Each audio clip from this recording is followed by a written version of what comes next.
Infirmier libéral, la spécificité de la profession, c'est de se rendre au pied du lit du patient. Et quand on est infirmier libéral, on a besoin de matériel, on a besoin de son véhicule, et on a besoin d'aller directement dans les domiciles des patients. C'est essentiel pour la qualité des soins, pour la continuité des soins, puisqu'on a une profession qui travaille jour et nuit, et en particulier 7 jours sur 7, pour aller parfois 2 à 3 fois par jour chez le même patient pour réaliser des soins. Les matériels sont divers, les patients sont essentiellement surveillés. La sacoche est parfois et souvent très lourde parce qu'elle contient du matériel médical spécifique qui peut être de la perfusion, qui peut être tout ce qui nous permet de surveiller les patients. Et on l'a vu pendant la période de la crise, par exemple, les saturomètres, les tensiomètres, en tout cas tout ce qui permet de soigner le patient. Il y a des matériels lourds, il y a les typologies de pansements, par exemple, les matériels pour les injections, pour les prélèvements. Enfin, vous voyez bien que c'est une cohorte de matériel qui est souvent conditionné dans des compartiments et qui sont lourds à transporter. Le véhicule thermique est essentiel pour se rendre au pied du lit du patient, c'est évident.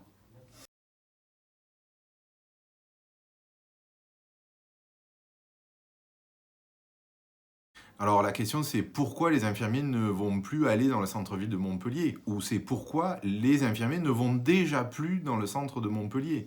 Moi je vais vous dire, la réponse elle est simple.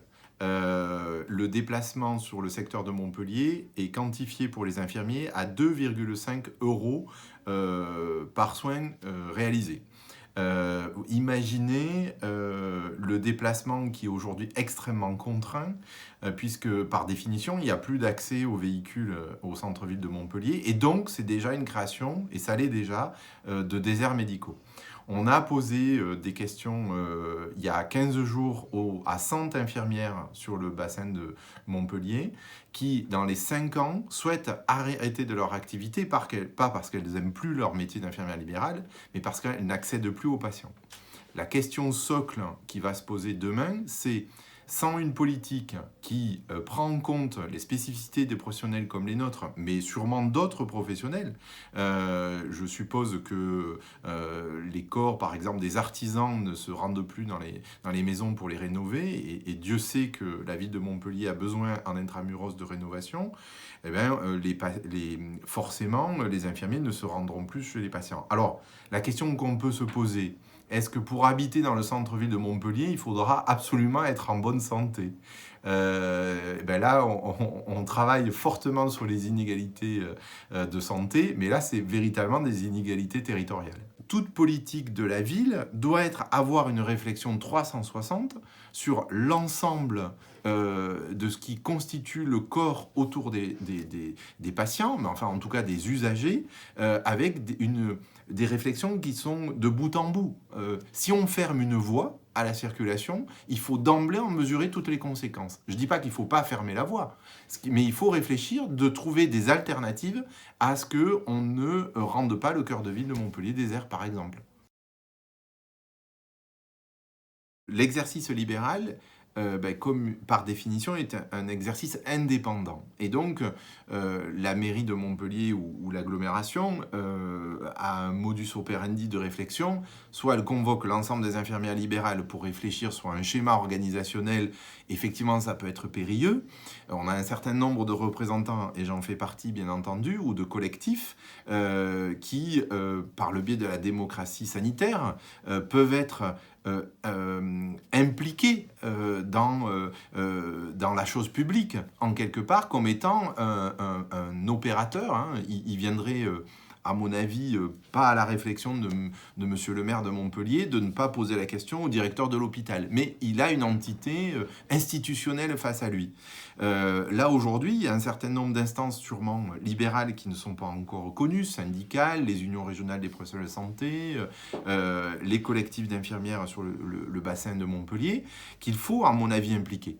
Alors, un certain nombre de mairies le font parce que elles ont la chance, et je dis c'est une chance, d'avoir un médecin ou une infirmière libérale, conseillère municipale, qui sont parfois d'ailleurs impliqués dans tout ce qui est social ou santé ou sanitaire ou hygiène de la ville. C'est pas tout le temps le cas, c'est pas toutes les mairies, et celles qui n'en ont pas devraient peut-être demain réfléchir à intégrer, en tout cas à faire intégrer des personnalités qualifiées si elles n'en ont pas au sein de leur conseil municipal. On fait partie des professions agiles, une profession jeune, moyenne d'âge 45 ans, profession de femme, profession qui a cette intelligence, elle l'a montré pendant la crise, hein, beaucoup d'agilité, de responsabilité, et je pense que le moteur de nos professions, c'est la responsabilité.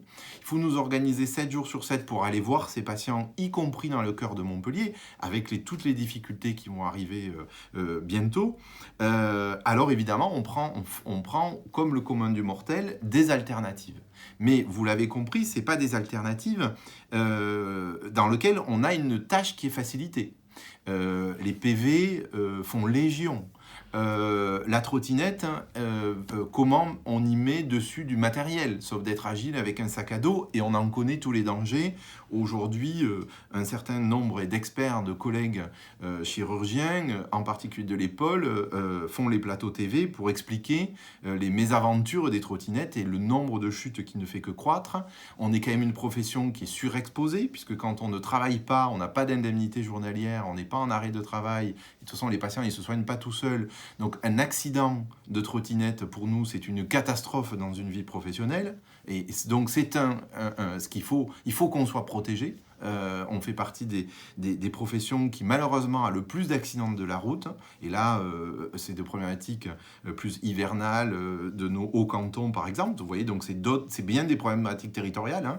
La neige et le verglas font partie des accidents de la route et le nombre de kilomètres réalisés. Et là, pour me recentrer sur Montpellier, ben oui, le vélo est inefficace, la trottinette est inefficace, peut-être le véhicule assermenté, j'en sais rien, en tout cas agrémenté, qui pourrait, petit véhicule électrique, rentrer dans Montpellier, peut-être effectivement des alternatives et des solutions. Donc il faut penser collectif, et puis après il faut en plus penser individuel pour des professions comme la nôtre, dans lesquelles il y a des solutions, dans lesquelles il peut y avoir des aides, bien entendu, pour assurer la continuité des soins, lourde charge, hein, inscrite dans la loi. On a une obligation légale d'assurer les soins 7 jours sur 7. Et il faut donc que la puissance publique réfléchisse aussi en partenariat avec nous pour pouvoir trouver des alternatives à ce qui va être mis en place. Certes, l'environnement, évidemment, on fait partie des professions pour lesquelles ça compte, hein, on connaît les dégâts des problématiques environnementales, mais en face, il faut y mettre des solutions pérennes. La deuxième chose, c'est l'aspect aussi sécuritaire. On se déplace la nuit, il faut se poser la question, est-ce que si on se déplace hors du moyen de locomotion, qui est quand même le véhicule, une protection, une barrière de l'agression ou d'autres, mais on l'a dit, hein, du choc avec le trottoir, la trottinette, il faut imaginer un infirmier libéral au cœur de ville à Montpellier, en trottinette à 2 heures du matin, avec du matériel parfois de haute plus-value, et on a dénombré un certain nombre d'agressions de nos confrères et de nos consoeurs au centre-ville de Montpellier aussi. Donc, on sombre pas dans le misérabilisme, mais la question, c'est que, vous voyez, on a déjà une articulation de réflexion qui doivent être pris en compte si on veut assurer aux usagers, aux patients, une haute qualité. Et je pense que la France se doit d'avoir un accès aux soins facilité et qu'on ne crée pas des inégalités territoriales qui, à mon sens, seront néfastes. Parce que quand il n'y a plus d'infirmier libéral, il n'y a plus d'experts comptables, il n'y a plus d'experts comptables, il n'y a plus de boulanger, il n'y a plus de boulanger, il n'y a plus d'épicière, s'il n'y a plus d'épicière, il n'y a plus de couturière, etc., etc., etc. Il n'y a plus de cœur de ville, on n'a plus envie d'habiter. Et voilà, on n'ira pas quand même tous habiter au bord de la plage, hein.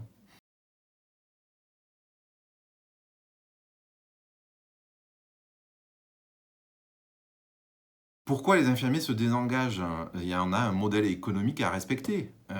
Aujourd'hui, les infirmières libérales peuvent avoir des indemnités kilométriques, mais à la montagne ou dans les secteurs déserts, où il y a des kilomètres à effectuer. Donc on a ce qu'on appelle des indemnités kilométriques qui nous permettent d'être indemnisés entre chaque soin pour le temps passé en véhicule. C'est ça l'indemnité kilométrique, mais pas à Montpellier.